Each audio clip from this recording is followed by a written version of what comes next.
وما آتاكم الرسول فخذوه وما نهاكم عنه فانتهوا واتقوا الله إن الله شديد العقاب۔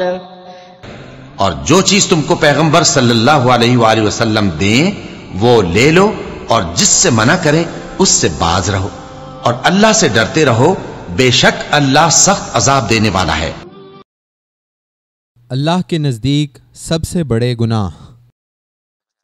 عن عبد الله بن مسعود رضي الله عنه قال: سألت النبي صلى الله عليه وسلم أي الذنب أعظم عند الله؟ قال: أن تجعل لله ندا وهو خلقك. قلت: إن ذلك لعظيم. قلت: ثم أي؟ قال: وأن تقتل ولدك تخاف أن يطعم معك. قلت: ثم أي؟ قال: أن تزاني حليلة جارك۔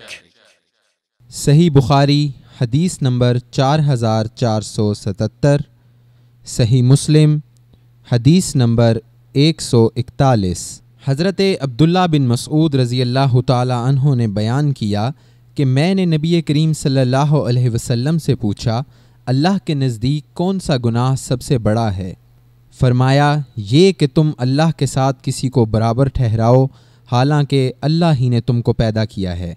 میں نے عرض کیا، یہ تو واقعی سب سے بڑا گناہ ہے، پھر اس کے بعد کون سا گناہ سب سے بڑا ہے؟ فرمایا، یہ کہ تم اپنی اولاد کو اس خوف سے مار ڈالو کہ وہ تمہارے ساتھ کھائیں گے۔ میں نے پوچھا، اور اس کے بعد؟ فرمایا، یہ کہ تم اپنے پڑوسی کی عورت سے زنا کرو۔ کبیرہ گناہوں اور ان میں بڑے گناہوں کا بیان۔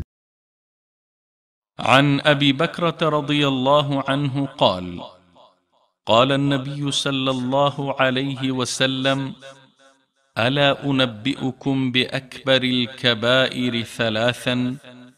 قالوا بلى یا رسول اللہ۔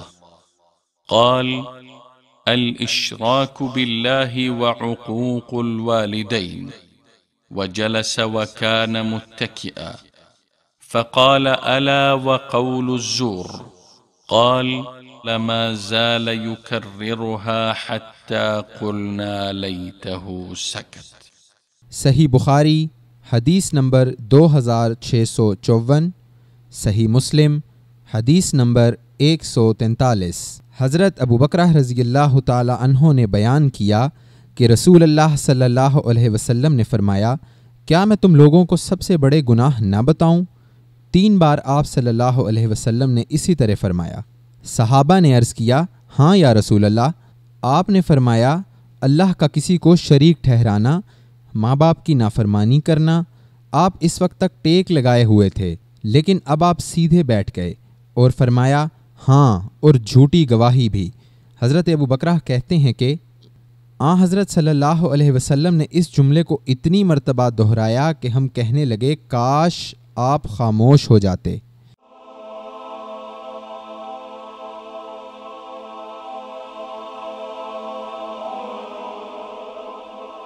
ایمان کی کرن، ہدایت کی شمع، وصال اردو۔